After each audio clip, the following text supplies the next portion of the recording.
Chers amis, il faut que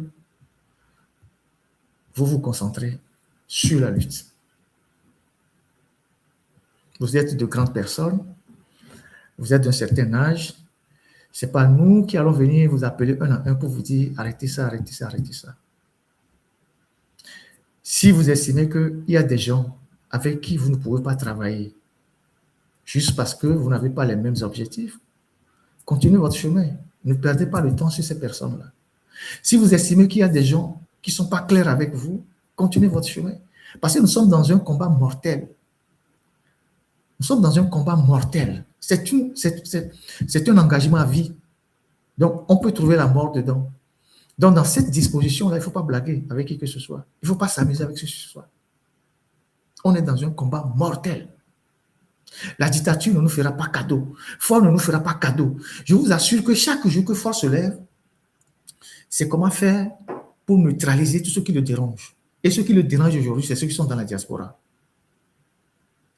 Ceux qui le dérangent aujourd'hui, c'est ceux qui sont dans la diaspora et portent le combat. Ceux qui sont sur le territoire, ils n'ont plus les moyens. Ceux qui sont sur le territoire, ils n'ont plus les moyens. Je veux parler des organisations politiques. Ils n'ont plus les moyens. Je ne veux pas revenir sur l'histoire de comment est-ce qu'ils n'ont plus les moyens. Ils n'ont plus les moyens. Ils ne peuvent plus drainer foule, ils ne peuvent plus faire des trucs, ils n'ont plus les moyens. Donc, eux, au contraire, ils doivent souhaiter que les jeunes qui sont dans la diaspora et qui n'ont aucune ambition politique puissent secouer le cocotier pour que eux, ils puissent récupérer les noix de coco qui tombent. C'est comme ça qu'on allie l'intelligence à la stratégie. Je me répète, si moi j'étais un homme politique, si moi Ferdinand j'ai un agenda politique et que je cherche le pouvoir au Togo, je serai le premier à donner même plus de moyens aux gardes de M66. Tous ceux qui sont sur la toile là, qui contestent fort. Je vais leur donner tellement de moyens que moi je vais rester tranquille quelque part. Dès que le truc tombe là, moi je sors et je dis voilà, j'ai une ambition politique. Je ne vais pas les voir en concurrent. Je ne veux pas chercher à les déstabiliser. Je ne veux pas chercher à les réduire au silence, à dire oui, non. Je vais plutôt les encourager. Parce que ce qu'ils font aujourd'hui, moi, je ne peux pas le faire sur le terrain. Il y a certains qui ne peuvent pas le faire sur le terrain parce qu'ils sont à la tête de partis politiques. Et comme on est à la tête d'un parti politique, il y a une réglementation. Il y a des appels, des mots d'ordre que vous ne pouvez pas lancer. On va dissoudre vos partis politiques. Vous avez des organisations de la société civile. On peut les dissoudre. On peut vous arrêter parce que vous n'avez pas les moyens de faire ça. Mais ceux qui sont à l'extérieur et qu'on ne peut pas toucher, qui eux, ils sont les sans-fous la mort, eux, vous pouvez les encourager à secouer le régime. Et vous qui êtes sur le terrain, c'est vous qui allez vous organiser pour tirer les marrons du feu. Donc ces jeunes-là, vous ne pouvez pas les voir en concurrent. Vous devez les voir en complément à la lutte que vous faites. Zagabambo, vous le voyez, il va faire politique où? Tokovi PC, il va faire politique où? Picasso, il va faire politique où? Et Kodjovito Toga, il va faire politique où? Mokonzi, il va faire politique où? Ah, mais on ne va pas aux politiques, ça. Peut-être aller nous avoir trois. Mais il va dire peut-être récompense de Naoué. On ne va pas aux politiques, ça. On ne va pas dire député, ça. On ne va pas dire président, ça. Ouais, ils sont venus pour secouer le cocotier. C'est des gens qui viennent allumer la mèche. Donc, mais nous l'a encouragé. Mais il m'a dit, devant nos miens côté, non, les miens côté, c'est qu'on l'a mis côté. Mais là, non. Vous n'avez pas même pas besoin de savoir de quel côté ils sont. Vous devez les encourager à secouer le régime. Et à la fin, c'est vous qui allez tirer les marrons du feu. C'est vous qui allez tirer le nécessaire. Vous imaginez les journalistes que moi j'ai mobilisés pendant les 6 mois pour faire des articles sur le Togo. Je ne l'ai pas fait parce que j'ai un agenda politique. Les médias que j'ai pistonnés.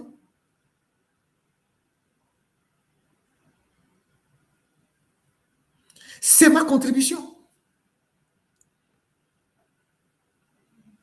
Donc, chacun à son niveau, il contribue selon les moyens qu'il a. Donc, éloignez-vous de tous ceux qui sont dans les polémiques inutiles, ceux qui veulent créer des problèmes de personnes, ceux qui veulent se faire je ne sais pas quoi, et concentrez-vous sur la lutte. Le peu que vous faites, ça a de l'impact sur le régime. Si ce que nous faisons n'a pas d'impact sur le régime, Ford ne pouvait pas déployer pendant les 6 mois tout ce système qu'il a déployé. Vous imaginez le nombre de comptes qu'ils ont bannis sur la toile? Moi, j'ai eu au moins 5 ou 6 comptes de notre journal alternatif qui ont été bannis. Ça, c'est sur TikTok. Sur Facebook, au moins 4 comptes. Ça comptait les vidéos que leurs partisans font pour discréditer les gens, insulter les gens, tout ça. Tout ça fait partie de la riposte qu'ils organisent. Si ce que nous faisons n'a aucun impact sur eux, ils ne vont pas développer tout ça. Ford est obligé de courir aujourd'hui partout pour nouer les alliances, même parfois des alliances contre nature. Parce qu'il sait que quelque chose le chauffe. Et cette chose-là, elle est portée par la diaspora.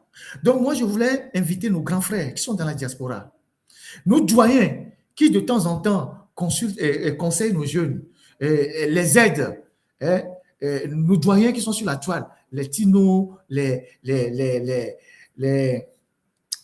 Raoul, les Ben Djagba, les Takili, je ne sais pas, tous ces gens-là, Dani, tout ça, Ali Akondo, tout ça, je vous prie de reprendre nos jeunes et de les recadrer.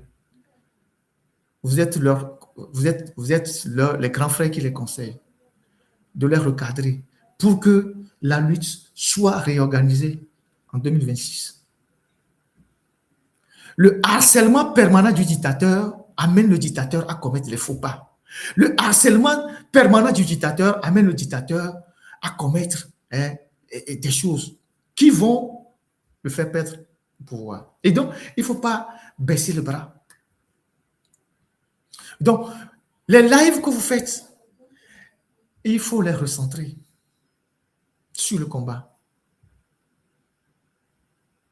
Voilà ce que moi, je voudrais partager avec vous. Et je voudrais vous souhaiter tous bonne et heureuse année 2026. Que le Seigneur, Allah, la Providence, nos ancêtres, tout ce à quoi vous pensez ou vous adorez, qu'ils nous accompagnent. Parce que nous sommes sur le bon côté de l'histoire. Nous sommes du bon côté de l'histoire. C'est l'histoire que nous sommes en train de d'écrire aujourd'hui. Demain, quand cette situation sera décantée, quand les historiens vont écrire l'histoire, ils diront ceux qui véritablement ont participé à cette bataille-là. Peut-être nous ne serons plus là, mais ils diront à un moment donné, il y a ci, il y a ci, il y a ci, il y a ça. Donc, il faut que nous soyons du bon côté de l'histoire. Il faut que nous comprenions que les Gnassingbé ne peuvent plus rien faire pour le Togo. Les gens qui ont envie de secourir les Gnassingbé, sachez que les Gnassingbé, ils ne peuvent plus avancer. Ils finiront par tomber. Et si vous les suivez, vous allez tomber avec eux. Et vous rentrerez du mauvais côté de l'histoire. Et donc, nous devons nous organiser. Moi, j'évoluerai comme journaliste. C'est ce que je sais faire de mieux. Et je ferai ma part. Et d'ailleurs, en 2026, je vous avais promis une plateforme. Elle est totalement prête. Une plateforme sécurisée sur laquelle on va recueillir des dossiers, des informations sensibles. On a pris 1 an pour la concevoir. Elle est maintenant prête. Elle sera mise en orbite en 2026. En 2026, on lancera une web télévision à partir d'ici. Une web télévision. On est sur le projet, on a tellement avancé.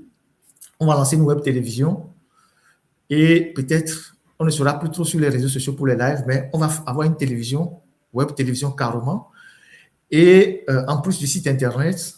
Et je tiens à remercier toute l'équipe qui travaille avec moi. Je vous ai dit que je ne suis que le visage de toute une équipe, tous mes confrères qui travaillent avec moi. Nous sommes tellement nombreux, dispatchés en France, aux États-Unis, au Sénégal, au Togo, et nous sommes comme une famille. Des gens qui ont cru en moi et qui savent que je suis pas un leader, mais je suis un humain, je suis quelqu'un de bien. Et malgré les difficultés, nous avons toujours continué par travailler. Et nous sommes là où nous sommes aujourd'hui. Si les peuples togolais nous portent aujourd'hui, c'est parce que nous avons travaillé. Nous sommes montrés vraiment sérieux. Et on a travaillé avec beaucoup de rigueur. C'est pour ça qu'on est là où on est aujourd'hui. Bien évidemment, tout le monde ne peut pas vous aimer. Et Jésus n'a pas fait l'unanimité, Mahomet non plus, Bouddha non plus. Donc, tout le monde ne peut pas vous aimer. Donc, les gens sortiront pour dire Ferdinand, les gens vont t'insulter. Ça, c'est naturel. Le jour où tu fais l'unanimité, tu n'es plus un humain. Le jour où on te dit que tu es le plus beau, tu n'es plus un humain. Donc, les gens vont t'attaquer de partout parce que tu déranges les gens. Et donc, ça va arriver. Donc, je voudrais remercier tous mes camarades, mes confrères, mes collaborateurs. Ils sont au moins une dizaine. Hein. Il y a actuellement ceux qui font le modo sur les lives, sur les trois canaux. Il y a ceux qui sont la technique et tout ça. On travaille vraiment comme une équipe, comme une famille. Comme une famille. Et on est très solidaires. C'est ça, la vraie vie. On est très solidaires. Vous avez vu le groupe Magic System? Ils sont 4. Et il y a un qui est le fixeur. Et les autres sont derrière. Et chacun d'eux participe à cette musique-là qui résonne et qui fait du bien pour nous. Nous, on est au moins une dizaine avec un fixeur devant. Et donc, je vous souhaite vraiment une très, très, très bonne année 2026. Que 2026 nous apporte beaucoup plus de punch, beaucoup plus de courage, beaucoup d'abnégation, beaucoup de lucidité pour que nous prenions la hauteur sur des choses qui n'ont pas d'importance, pour que nous prenions de la hauteur sur des choses qui n'ont aucune utilité et qu'on se concentre sur l'essentiel. Que la providence même nous accompagne. Nous sommes sur le bon chemin et on va y arriver d'une manière ou d'une autre. Fort même le sait et ses collaborateurs le savent. On va y arriver forcément. Mais il faut que ce jour-là, on puisse retenir que j'ai aussi participé à cette lutte-là de libération. Et cette lutte-là, on ne doit pas la donner à nos enfants. Ce combat-là, nous ne devons pas le transmettre à nos enfants parce que nos enfants ne seront pas autant engagés que nous. C'est vrai qu'il y a des jeunes aujourd'hui, des enfants aujourd'hui, à Lomé, ils écoutent les lives de Ferdinand. C'est pour ça que quand je parle, je donne des idées qui seront peut-être exploitées plus tard si demain je ne suis pas là parce que je suis une denrée périssable, je peux tomber du jour au lendemain. Mais il faut laisser des choses qui vont permettre aux gens de s'inspirer pour demain. Donc, c'est très important. Donc, mes chers amis, je vous dis merci. Merci pour ces 12 mois d'accompagnement. Merci pour votre soutien. Merci pour vos encouragements. Merci de nous avoir supportés aussi. Hein? Merci de nous avoir d'avoir supporté nos humeurs, nos défauts, nos qualités. Merci d'avoir supporté tout ça. Et c'est ça qui fait de nous des êtres humains. On n'est pas des dieux. Merci pour ce que vous avez fait. Et nous espérons que l'année prochaine, on sera toujours solidaires pour avancer dans cette lutte-là, pour le bien de notre peuple. Le peuple togolais attend énormément de nous. Moi, je reçois tellement de messages. Le peuple togolais attend énormément de nous. Les gens pensent que c'est de la diaspora qu'une partie de la solution va arriver. Il faut qu'on les entende. Il faut qu'on les écoute. Il faut qu'on se mette au travail. C'est ça le plus important. Le reste n'a aucune importance. Qui veut être devant, qui veut être ici, qui veut être chef, on n'a rien à foutre de tout ça. C'est ça le plus important. Nous avons trop minimisé Faure Gnassingbé. Il vient de faire 20 ans. Si on ne se réorganise pas autrement, il va faire plus que... Tant qu'il sera en vie, il va prendre nos vies. Tant qu'il sera en vie, il va prendre nos vies. Ça veut dire que nous ne pouvons rien faire. Donc, il faut qu'à un moment donné, Faure quitte le pouvoir. Et pour que Faure quitte le pouvoir, ce n'est pas une question d'élection. Parce que vous aurez les gens qui vont vous dire, ouais, il y a élection. Les élections, c'est dans 5 ans. Donc, vous voulez supporter Faure encore dans 5 ans? Les élections, c'est dans 5 ans. Les élections, là, c'est dans 5 ans. Et dans les 5 ans, là, vous ne pouvez rien faire. Ils ont déjà la machine qui est huilée. Donc, vous allez encore attendre dans 5 ans. Autant s'organiser pour mettre fin au régime dès maintenant.